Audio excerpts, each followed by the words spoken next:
ہم ہیں. ہمارے پاس گھوڑے تو نہ صحیح مگر معراج میں تشریف لے جانے والے آقا کی بارگاہ میں ہم ہیں. ہمارے پاس مال و زرع اور ڈھال نہ صحیح رسول اللہ صلی اللہ علیہ وسلم کی بارگاہ میں ہم ہیں. آقا کے قدموں میں ہم ہیں. ہمیں جو کچھ ناز ہے اپنے نبی کونین صلی اللہ علیہ وسلم پر ناز ہے. جنگ کا نقشہ سامنے آتا ہے تو آج کی طرح جنگ کا معاملہ نہیں تھا کہ بم مار دیا جائے. آج کی طرح سے جنگ کا معاملہ نہیں تھا کہ ہوائی جہاز کے ذریعہ سے بارود گرائے جائیں. آج کی طرح سے جنگ کا معاملہ نہیں تھا کہ چوری چھپے چھپ کر کے کوئی گولا پھینکا جائے. آمنے سامنے کی جنگ ہوتی تھی, تلواریں چمکتی تھی, میدان میں صفیں لگی رہتی تھی, بیچ کا میدانی حصہ چھوٹا رہتا تھا. ادھر سے بہادر نکلتا, ادھر سے دوسرا بہادر نکلتا, دونوں میں آزمائش ہوتی, دونوں میں تلواریں چلتی. اس طرح سے جنگ کا معاملہ تھا. چنانچہ کافروں کی طرف سے پہل ہوتی ہے. اللہ کے رسول نے ارشاد فرمایا میری طرف سے کوئی تلوار لے کر کے پہلے نہ نکلے گا. اب بھی ذرا سورہ رسول پڑھ لو, اب بھی رسول اللہ کی سیرت دیکھ لو. ایسے موقع پر بھی رسول اللہ صلی اللہ علیہ وسلم نے پہل نہیں کی ہے. ایسے موقع پر بھی اگر پہل ہوتی ہے تو مکہ کے کافروں کی طرف سے ہوتی ہے. ایسے موقع پر بھی اگر پہلی تلواریں نکلتی ہیں تو مکہ کے کافروں کی نکلتی ہیں. تم کہاں کہاں مذہب اسلام پر الزام لگاؤ گے؟ ذرا سیرت رسول مطالعہ تو کرو. نبی کونین صلی اللہ علیہ وسلم کی مقدس زندگی پاک تو دیکھو.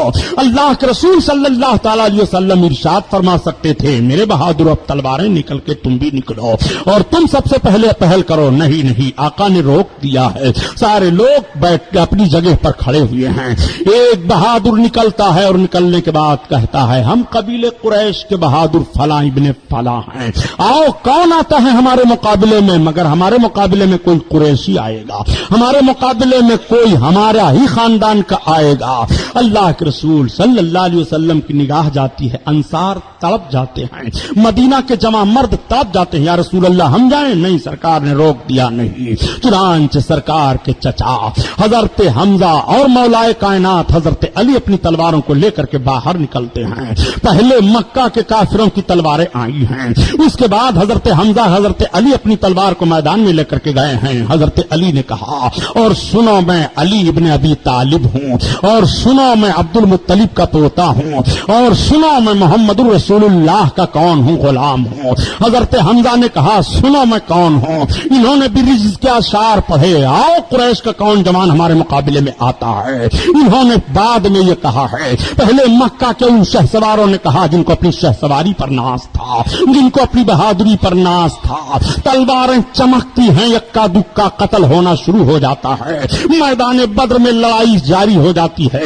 میرے سرکار کی نگاہ مقدس ملاحظہ فرما رہی ہے میرے جوان آج لڑ رہے ہیں, میرے جوان مذہب اسلام کے تعلق اور دفاع کے لیے تلواریں چلا رہے ہیں. نبی کی مقدس آنکھیں بھیگ گئی ہیں, رب کی بارگاہ میں دعا کر رہے ہیں. بڑا خونریز مارکا ہوتا ہے. میدان بدر میں 313 سے ٹکرائے ہوئے ہیں. ایک صحابی کی تلوار ٹوٹ گئی, ان کے پاس کچھ نہیں رہ گیا. بارگاہ رسالت میں بھاگے بھاگے دوڑے آئے. یا رسول اللہ میرے پاس تلوار نہیں ہے, میں کیسے لڑوں؟ ایک کھجور کی لکڑی پڑی تھی, سرکار نے اٹھایا, فرمایا لو یہ تمہارے لیے تلوار ہے. جیسے وہ اپنے ہاتھ میں لیتے ہیں تلوار بن جاتی ہے. میدان جنگ میں بھاگتے چلے جا رہے ہیں. اللہ کے رسول صلی اللہ تعالی علیہ وسلم اسلحے کا بھی انتظام فرما رہے ہیں. نبی کونین نے اپنے جانثاروں کو دیکھا, میرے جانثار کس طرح سے جابازی کے ساتھ میدان بدر میں کام آ رہے ہیں. میدان بدر میں صحابہ بھی شہید ہوئے. 14 صحابہ میدان بدر میں شہید ہوئے تھے اور 70 کافر مارے گئے تھے میدان بدر میں. کافروں نے میدان چھوڑ دیا, مسلمانوں نے فتح حاصل کر لی. اللہ حبیب کا سر سجدہ میں جھک جاتا ہے, زمین پر اپنے ماتھے کو رکھ کر کے سجدے شکر ادا کرتے ہیں, رونے لگتے ہیں پروردگار اے میرے مولا تو نے اپنا وعدہ پورا فرما دیا. مولا میرے مجاہد غالب آ گئے, کامیاب ہو گئے ہیں. میدان بدر میں 313 کو کامیابی ملی ہے. میدان چھوڑ کر کے کافر بھاگ رہے ہیں, بڑے بڑے شہ سوار بھاگ رہے ہیں. اس میدان میں ابو جہل مار دیا گیا ہے, عتبہ مار دیا گیا ہے, ربیعہ مار دیا گیا ہے, امیہ بن خلف مار دیا گیا ہے. یہ بڑے بڑے سردار میدان بدر میں مار دیے گئے ہیں. جب میدان بدر کا نقشہ جنگ کا ختم ہوا تو اللہ کے رسول صلی اللہ علیہ وسلم نے فرمایا شہیدوں کے لاشوں کو لاؤ. 14 صحابہ کے جنازے اکٹھا کیے جاتے ہیں. اللہ کے رسول صلی اللہ تعالی علیہ وسلم نے پھر کافروں کی لاشوں کو دیکھا.